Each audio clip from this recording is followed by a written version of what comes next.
Dobar dan svima, good afternoon now, afternoon because it is afternoon, to everybody for the new lit session. We have started to talk about something which is called remote working. So I've decided that I should go out and try to remotely stream. I hope it will be possible from this place again. And it seems that some people are joining us. My name is Robert Zuber. I will be the host of this lit conversation. And with us, we have as our crew, Sanya is here. Hi, Sanya. Hi, Robert. Trying again to be remote and free in this internet connection. This is the only thing we have to change and hope that it will change to come to 5G and then we will be easily more technically approved. So this is Luca. He's the third guy here. And we have also Andreas. Hi, Andreas. So nice seeing you. Let's go talk immediately. We tried before, but some technical issues were here. It will be probably, we will have some technical issues also in this session. Let's hope not too much. But remote work, Sanya, what it is for you? Remote work for me is very much attached to my university position, which is currently a lot different than it was before, which again is very paradoxical. So a long time before the pandemic and COVID hit, I started working with an fully online, fully remote university that was founded in Israel, accredited by the United States. And when I was still living in the Middle East, in Kuwait, I started working for this university. And this university has been following a model that was already on for the last 20 years or so, ever since there was stable internet. And I was teaching a couple of classes for a master's degree program in advanced teaching. And this advanced degree was pursued by many aspiring educators all across the world that were earning an advanced degree and that already had a bachelor's degree. So in any case scenario, I was teaching a couple of courses that were creating positive classroom experiences, education in context, meaning history, sociology, and psychology, then learning theory implications to teaching and learning. And all this was working well. So when the pandemic hit, nothing changed for this university. And currently I'm working for a Croatian university that has the same infrastructure, the same technical infrastructure, that is the same content management system that's supporting teaching and learning. Yet we had a huge difficulty in bridging this gap of professors and students not being in the same room. The only difference here between these two universities is a difference in mindsets and in inherent beliefs how teaching and learning could look. So that's pretty much it, Robert. That's what remote work for me is today. Okay, thank you. Now we can talk about, I'm back. We can talk with Luca. He is the one, we would say the youngest. He would have sorry, it's not offense, it's a compliment. That you can be the one who maybe adapts to remote work most easier than everybody else. Is that true that generation and generation after you is more easy in adapting the remote work? Thank you, Robert. I think yes, because technology is going further and further. We need to be faster to adapt to new technology, and even me, I consider myself very young, and I'm working with different technologies. I cannot keep up with everything that is going on already, and it will only go faster, in my opinion. So yes, younger people can do it more easily because they're more connected. They are raised through technology basically since they started. So, and that is one very important topic we're going to cover today, how remote work is changing the way we live globally. So I consider three main parts of our lives are affected, and I think all of everything in our lives can be sorted in three categories: in health, in wealth, and relationships. And all of those were affected. And I think remote work for me is creating a life that you want to create. So it gives you the possibility of being more flexible about which kind of life you want to live. And everything revolves around that for me. So that's the most important thing that I see that will change the world from 2020 on.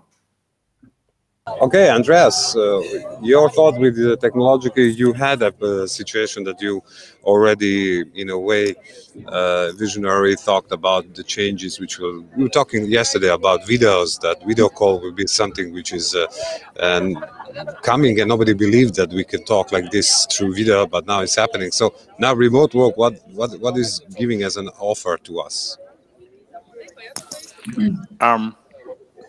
I believe that the word remote work is misleading. And I believe what Lucas said, that young people can adapt better, is bullshit. That's a question of attitude, my view. So as an example, I was 15 when I did an apprenticeship in Germany in office towers with 2,000 people. And I need around 6 weeks to navigate to make sure I don't get lost when I had to go from one place within that complex to another. And they had kind of color-coded carpets to make sure you don't mix up where you have to be, because literally you could get lost by just trying to bring documents from one department to another department. So I spent 2.5 years in that, and I have been working mobile ever since. So that's my definition of operating. So the mobile feature was a core feature for me all my life, which is location independent. And this was with remote accessible answering machines in the beginning. This was with mobile phones afterwards. And this has been based on technology supporting it ever since. What I have been part of is making those tools digital and actually seeing the hugely empowering factors which that had on society in different parts of the world. So having information accessible remotely changed the way how people work in different, I think, continents of the planet and in different industries. But if you look at it from today's perspective, it's a major game changer. And there was a beautiful article in The Economist last year in April. And this made reference to the existing office model where somebody pulled out a letter which was written in 1823, where somebody stated and actually reflected on his experience of being told to come to an office. And he described that in his letter as a near-death experience. So he used the description of being told to be during all the golden hours of the day in a concrete box, like a near-death experience. And we have made that the normal in the last 200 years. But so in a nutshell summary, to answer your question, I believe it's a 200-year time window in which we were told to go to an office, spend time to commute, often wearing clothes which we don't like, and to be in an unhealthy environment and being told to sit down for long periods of time, being interrupted by many people, but which did not serve actually the quality of life of humans, nor the productivity of projects and companies. Okay, so this is looks pretty much extremely that, you know, we don't like the suits, and we don't. I mean, I'm not against the fact that I can do this, like this is a job, and I'm a host. I have to mix it, and I like that I have options that I can come outside and meet with you in a coffee shop, and we can discuss. But from the other hand, I think that remote work is opportunity, but there is also a possibility that we are going too much on remote, and that we will be in a situation that we will forget how it is to communicate live, how it is to create, because interaction, even physical, is not important. That's my point. Yes, Sanya, Robert. okay. Yes, Robert, Yeah, okay. I agree. But you know, the difference is that, as an example, when you and I meet, we have rarely met in an office. So yes, there is personal interaction, but this is location independent. And this is the power of remote.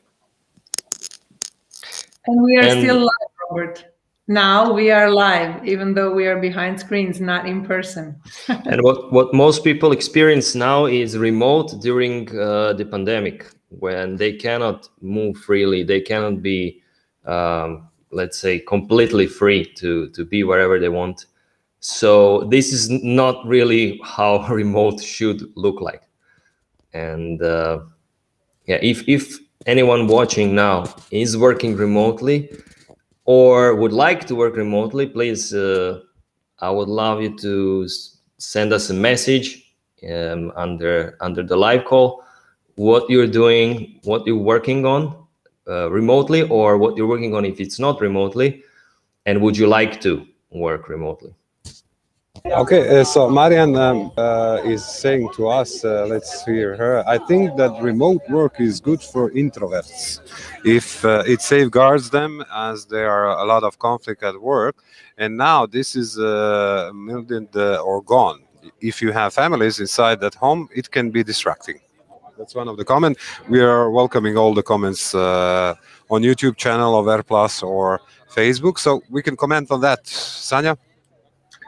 Yes, I can. It resonates what Marian has shared with me as well.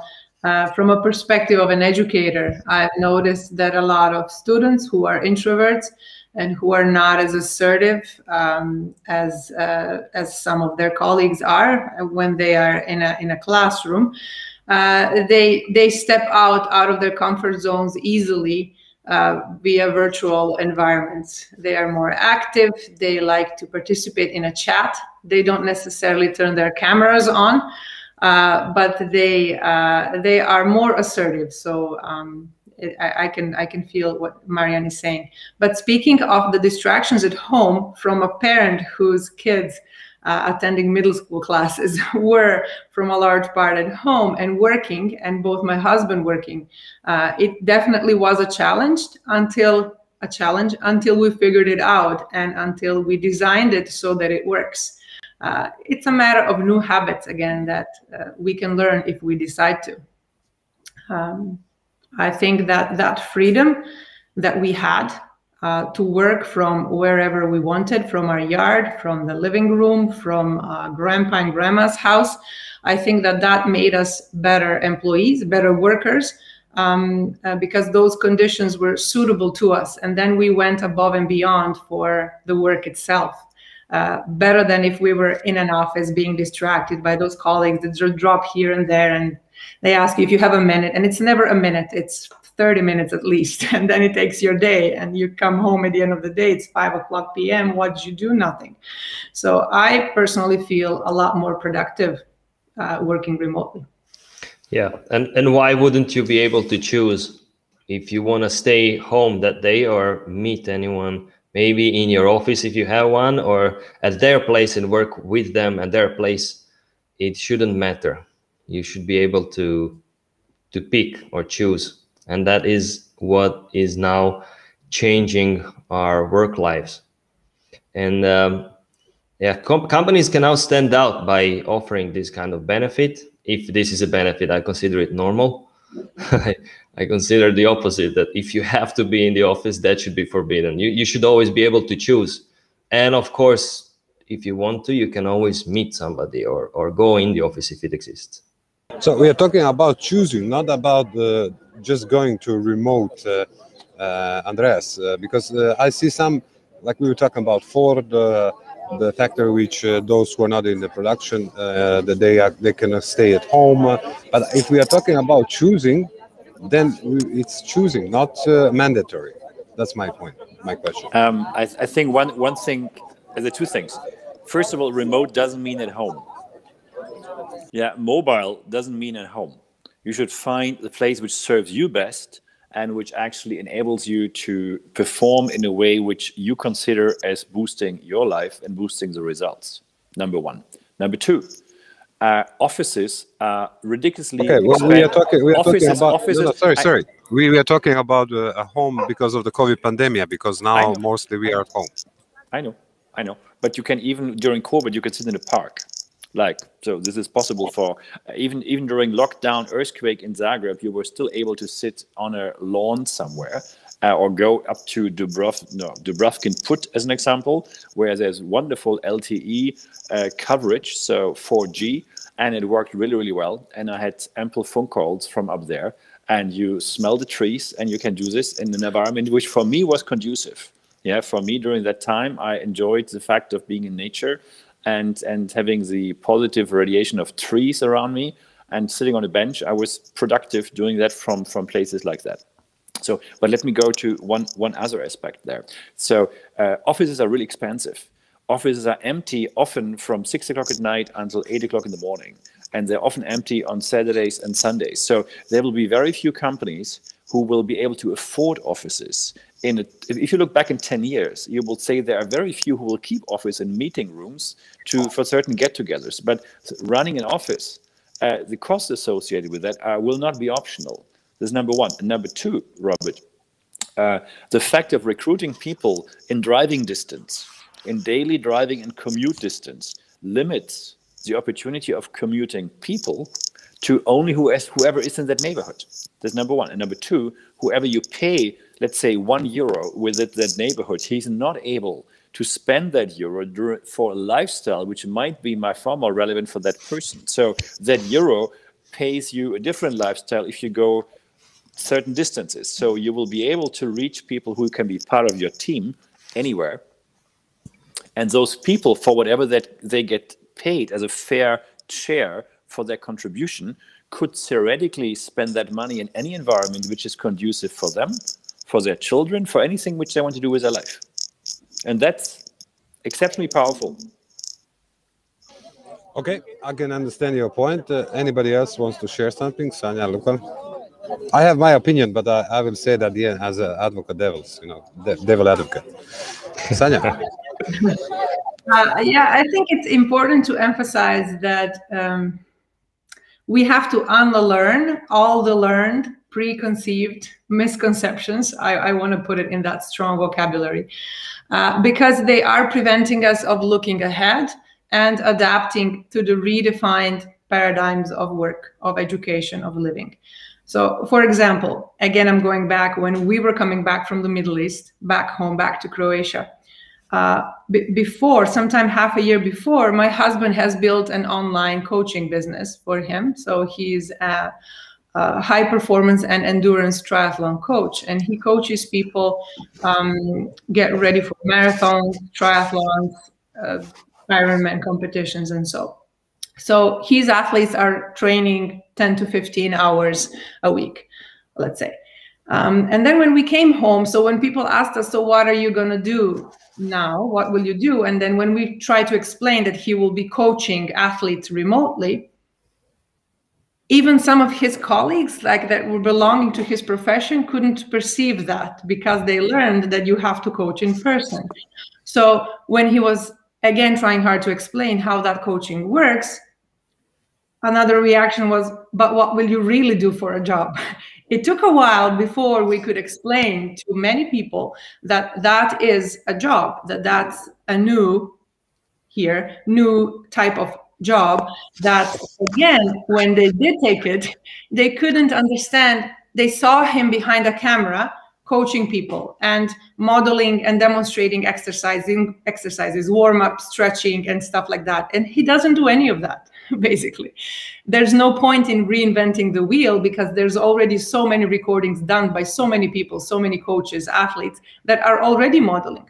What he's doing, he's programming daily and weekly workout sessions to every single bits and pieces, to the tiniest detail, so that people can then download them on their watch and hit the road running by being guided timely in every single step of their session. It was a mind-blowing experience when we shared it to so many people. So for me, that made a huge difference in living internationally and living locally. But the pandemic and COVID has accelerated the switch of mindsets, the change of unlearning the old and opening minds and hearts for the new. So I see a difference there. Luca, you think that there is, because what I'm saying, maybe when I'm asking all the time the questions, what should we do? Should we adapt? Should we? Because sometimes it seems that these new technologies, like for example, we had time prior to the computer time, and then computer came as a possibility that you will between 8 o'clock or 9 o'clock until 4 or 5 be more effective and fastly do the work, and then you can go maybe earlier to your home, to your private life, lunch or whatever. But what happened is that the computer expanded your time in working. Then you had a mobile who actually made that we are reachable even at 10 o'clock, and it's corporative unpolite not to answer to the mail if it comes at 9 o'clock in the evening. So what I'm saying is that there are dangers also in this remote work way, that I'm afraid that it will intrude more and more to. I'm not against it. I'm saying that it can be more effective, but only if we also make some boundaries, and that this doesn't become that all our time will be just the work time. Do you understand what I'm saying? I understand. When I was 14, I don't know if all 14-year-olds think like that, but I was looking forward to the time when I start earning money, and I couldn't get employed at that time or do something legally. But at that point, I read a book. I read a book. I read a book about earning money from your laptop, and that was, and somebody told me also how in the future we're only going to need a laptop, and you can call this a device. It can be mobile phone, iPad, whatever. At that time, I didn't understand what that means. That sounded like, okay, but how? What can you do on laptop that is beneficial for somebody that will pay you money for your work, for the value that you provide? And it took me a while to realize how to do it. And I consider those devices that we use, those devices are not blocking us. They are creating opportunities and increasing productivity. So I don't know if in the past, for example, 20 or 30 years ago, it was almost impossible for somebody as young as me to just go online, find a problem, and find it without meeting people in person, and or not even knowing about that industry and those problems, and learning about their problems, about how they think, how they communicate, which words they use, where can you find them, online or offline, and finding a problem and creating a solution for them. That was impossible, just in the recent history. So and all the technology is just creating opportunities and increasing productivity. So it doesn't mean all those examples that you use, that somebody can call you or send you an email outside of work hours. Yes, for sure. But you can just close your computer, turn your airplane mode on, and it will give you possibilities of creating a day or a week or a month or a life that you will enjoy.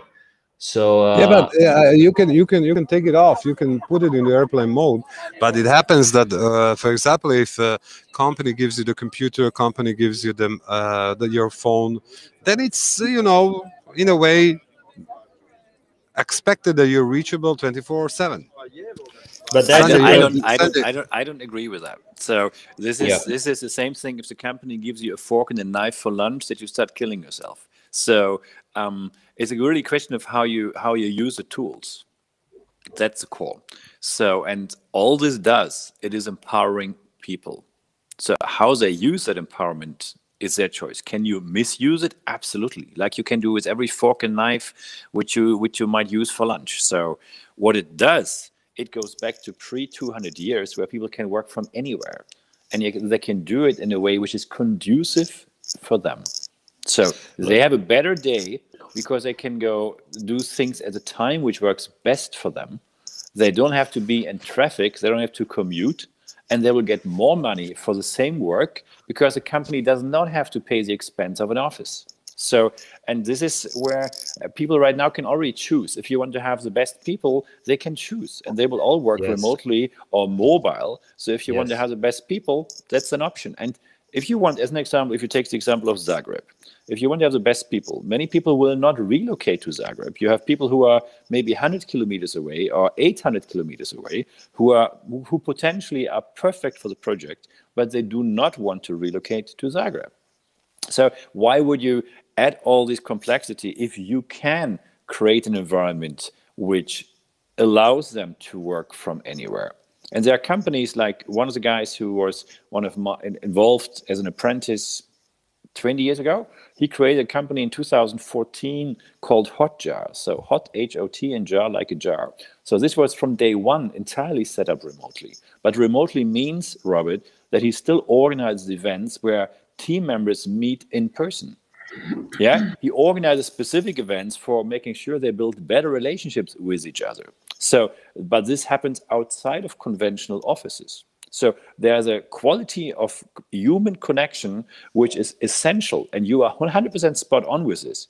The only thing which today's technology allows you to do that at specific occasions and spend the money on bringing people together in great environments instead of blowing it on office buildings, which rarely serve better customer experiences. So as far as I understood, you would abolish the offices as it totally.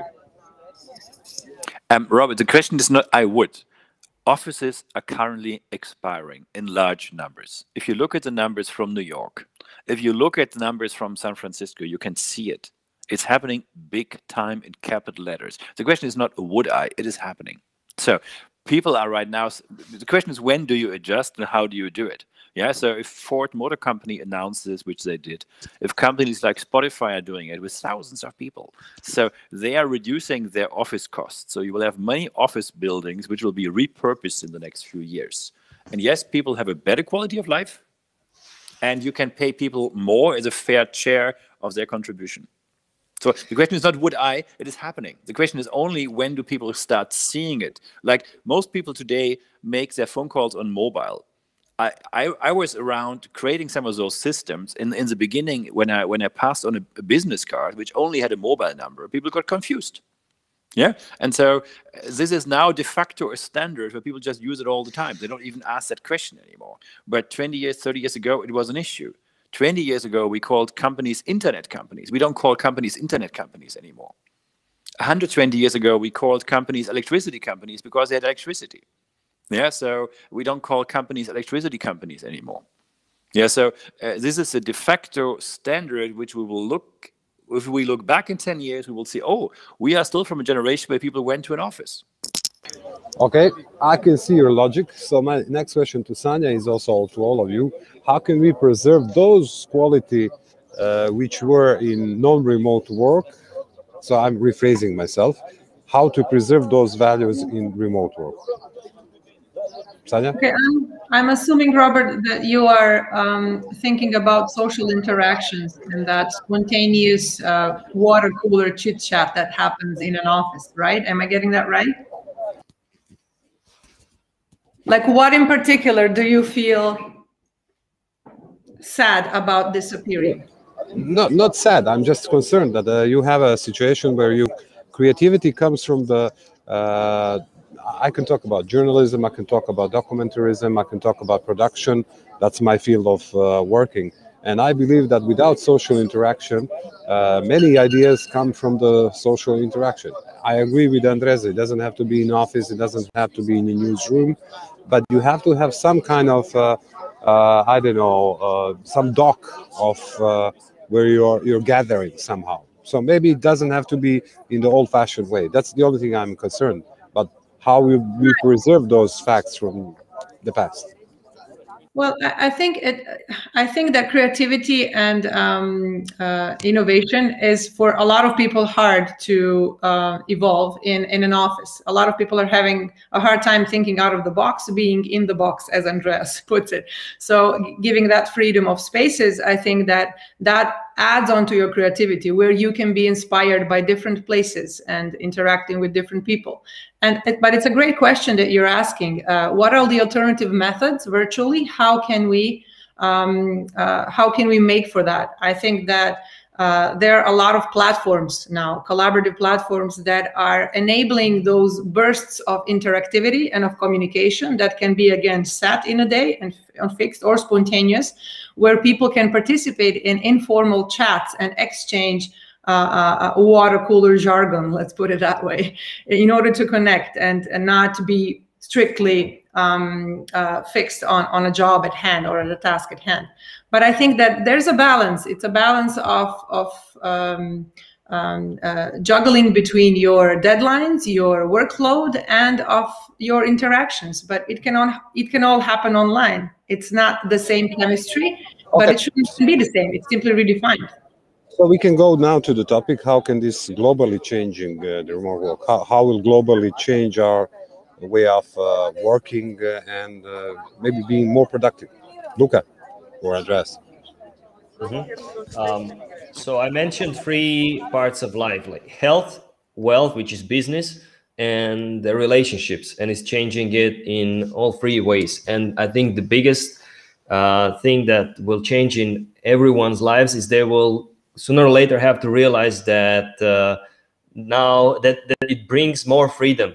They can make decision whether they want to work from home, or they want to work from the park, or they want to move out of the big city and go into suburbs, pay lower rent, or build a house of their dreams for lower cost, build a garden, have a garden, or be next to the woods. So it gives you a lot of options, a lot of flexibility. A lot of people have left New York, for example. And I've read a statistic that that more people have left New York during this pandemic than all the people that came into New York since 1950. So 70 years. I mean, most of them will come back probably. But it's interesting how during this time period, a lot of them wanted to go to nature, to connect with nature, to build their relationships with their friends, to visit their relatives, spend more time with their family. Ask people who work remotely. They will tell you now, instead of traveling 3 hours a day, being stuck in a commute, they can have lunch with their kids or breakfast with their kids longer. Enjoy those moments. This means a lot. And it's also a lot of arguments are there. There are a lot of arguments about mental health and stress, but there is here again managing your own reality, creating also your life should take place. It's something new, so you should take care of what works for you. Should you just close the computer after 6 o'clock or 4 p.m. or would you like to work at night? Yes, and mental health. Should you spend more time in nature or with your friends? It's just bringing a lot of changes. I just want to say that Ksenia Gans-Novak said, I'm happy to be able to work remotely as well as in the office now and in the future as leadership development coach. And also we have spontaneity, creativity, and in interaction with people in person, in the office or in cafe, which I have to agree. So, but when we talk about, thank to all our viewers who are giving us their opinion, what work is possible when we talk about possible, impossible, and surprisingly possible to do remotely? And who are the most relevant global and local remote work influencers today? What do you think? Andreas mentioned David Darmanin. He's the CEO of Hodger. I had the pleasure of meeting David thanks to Andreas, and I've used his product, Hodger, which shows you basically where somebody clicked on the website, how they interacted with your website. And he's one of the great examples. He's one of people who have built something amazing completely remotely. And there are a number of companies that do it in a similar way. But what would be more relatable to people watching this is, I love your cup. Yeah. What would be more relatable is that it is practically impossible to find a skill that you already have that is not able to use remotely and live from it remotely, to create a business out of it. Mm-hmm. I have tried. I haven't found a skill that is not that is impossible to do remotely. Okay. What do you think, Sanya? Okay, I could tell some non-remotely jobs, but never mind. I will not. We are talking about digital possible work. Like you cannot work on the bakery remotely. You cannot bake remotely. But I'm just joking. Right, sorry. But because this is exactly the point, Robert. You can, because if you run a bakery like Korica, yeah, so the guys who are in Zagreb, whom I experienced while I was there, you can easily offer actually remote support that people can bake the same stuff everywhere in Zagreb where they are not in walking distance to a Korica bakery. So what you can do is through a remote have the same. You have a camera in the actually facility of Korica where they bake, and you take videos and interview the guys who are making these amazing products and allow people to reproduce them who are not in walking distance. So meaning you can reach significantly more potential customers who are on a daily basis not able to reach a Korica shop and allow them to have some of the same experience. So that is not remotely selling the same bread which you bake in the bakery. That is correct, but it empowers the same people to reach I agree, but millions. So okay. this is where I'm coming from. If you want to take it to that level, then this is so powerful that you could build from a Korica experience with a few outlets in Zagreb, a brand which goes across the entire Balkan. I agree with that. That is also addition possible. But I was I don't know, yesterday or the day before in one of the Consum shops where that was the first I think shop without any person. Everything is robotic. You have to do it yourself. And for me, maybe I'm old-fashioned again. This is too extreme. I need a human touch. That's my point. You will get human touch, Robert, with 5G, and with that enhancement of in connectivity, in internet connectivity, we will literally be like, you know, we used to watch in Star Trek and Voyager and other science fiction shows, like a hologram of a person sitting next to you, drinking cafe with you on that Austrian Republic Square. So that the extended reality that comes with 5G will, I think, add on to that personal touch that you're aspiring to. Okay.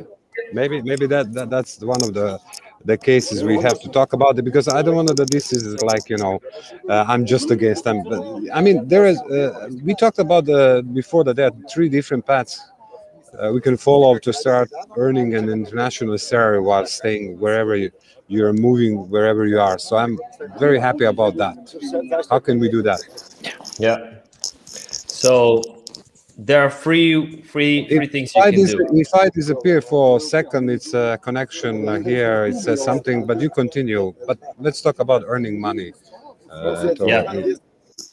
So you can, first you need to think about the skills that you already have. So what you're working on already. So if you're maybe a physiotherapist, or you're florist, or you're working in a bakery, or you're a social media manager or architect, all of these skills can be used to earn money online. Or if you don't have a skill that you would like to do, if you would like to change completely, you can just learn something new pretty quickly. And there is the best way. There are best proven ways to do it in a matter of months to become better than 80% of the world who are doing this. But the free ways are, so pick one of those skills that you already are doing or would like to do to earn money. And first thing is you can get employed. There are a number of websites with remote jobs only. And you will be surprised how many companies offer great salary, are looking for remote employees, and they don't care wherever you live. You can be wherever you are. And the same job that you're doing now, there's a high possibility that in a matter of maybe weeks, months, you can work with some company from UK, Germany, or whatever, Seoul, and do this similar thing for them online and earn more. So that's the first thing. And then, of course, this money can enable you to do other things that you love in your life and focus more on what you want, expand on it or whatever. The second thing is using those skills to create, to find clients who have a problem that you can solve by offering a solution that you already are doing, or you will learn how to do it. And this is also not as hard as some people think. If you know good English, and most Croatians and people in the neighborhood in Balkan area speak very good English, are very fluent in English, and the digital skills are at the top of the European Union and Europe. So there's nothing stopping them to start doing it. It's probably just being stuck in the day-to-day life and not even thinking about, not even considering it. And it's maybe even easier to earn money like that than trying to find a job right now, because I read it today morning, there was an article that said 225,000 employees in Croatia are now in danger for their jobs.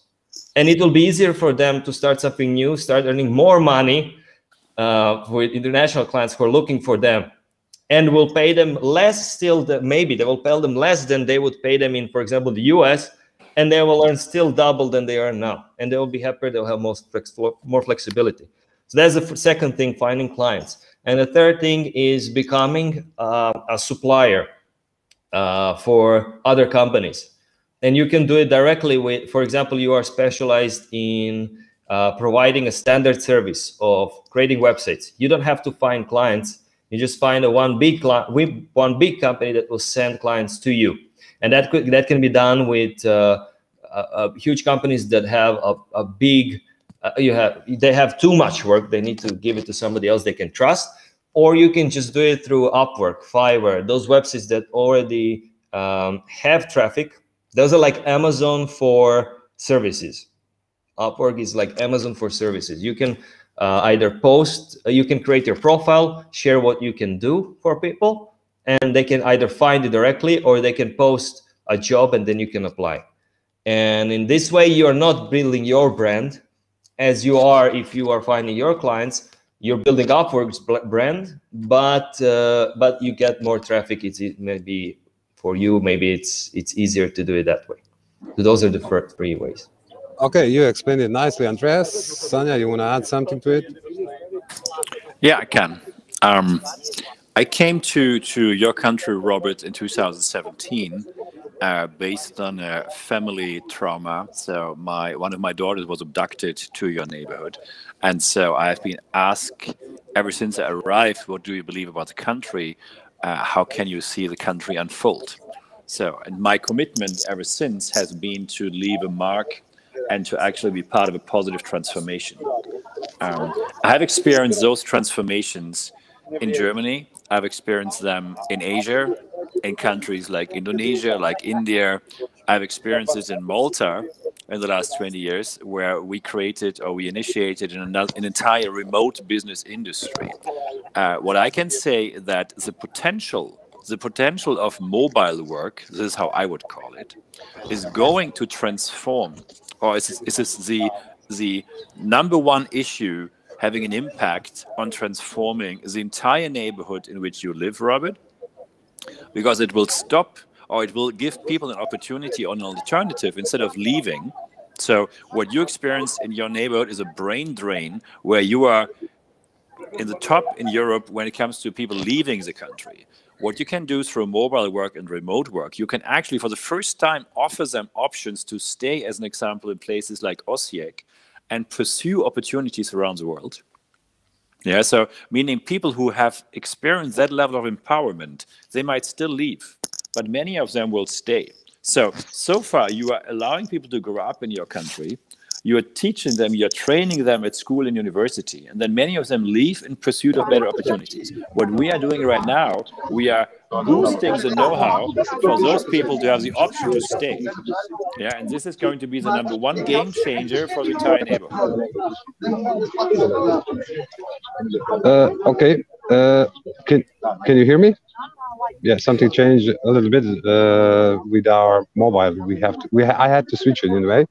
So, but if we are saying that we will change that throughout our possible, how do you say, change? How long it will be that we will see effectively what is our change?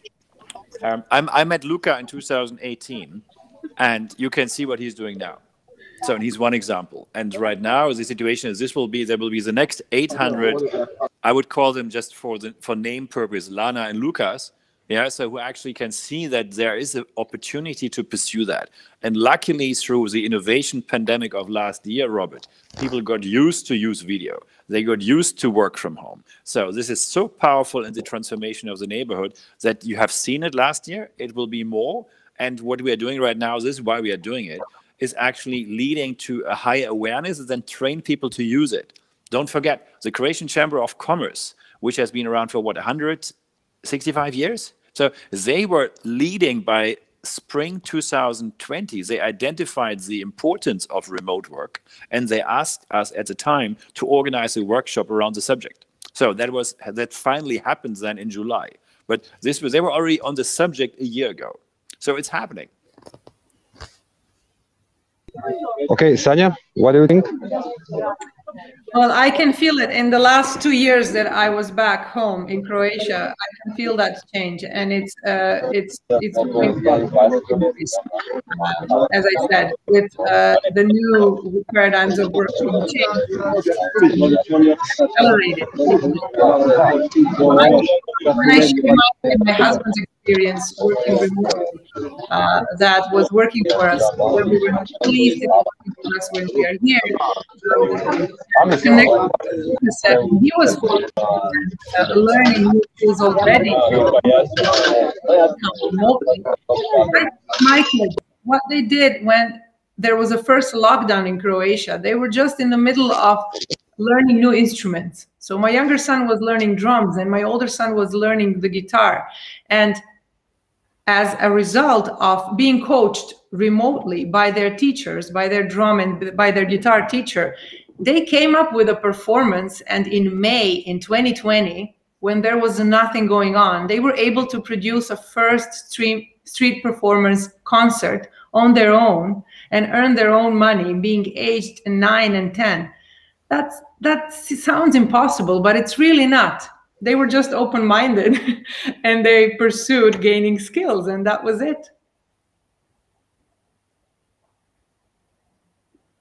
Okay, so what I'm saying is that it seems that it looks like I'm a very old-fashioned guy against it, but whatever you are saying here in this lit conversation, it seems very logical, and I hope that we help to some people who are here. Even Luca told about these 3 paths, which we can do, how we can do them, and it seems logical, and I think that the opportunity which is ahead of us will be used by even our viewers or somebody who knows more about remote work than I do.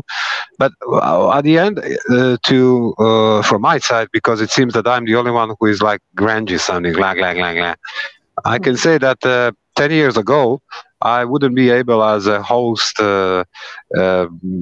television host person, to host in this way this show like literally you had this conversation.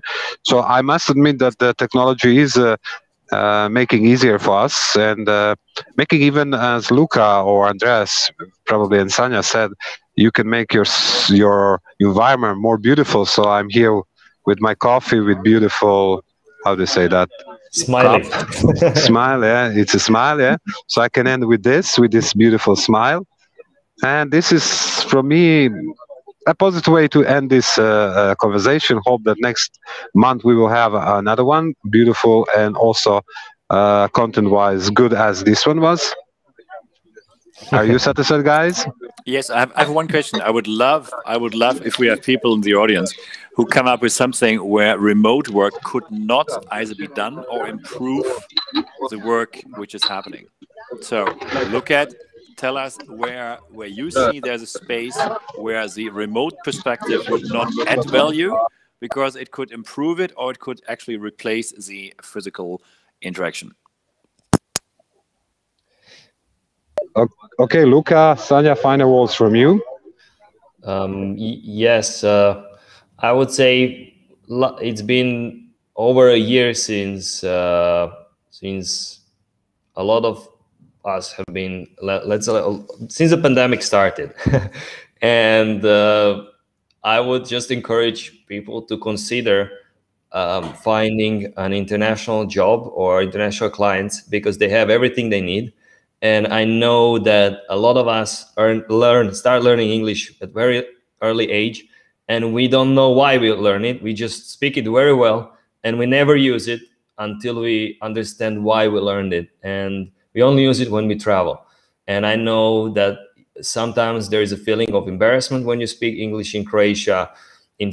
Sometimes, people don't feel good about speaking English. I would just encourage everyone to use what they already know, because it is wanted. They're just not there. Sometimes they just need to show up. Okay, and last but not least, Sanja.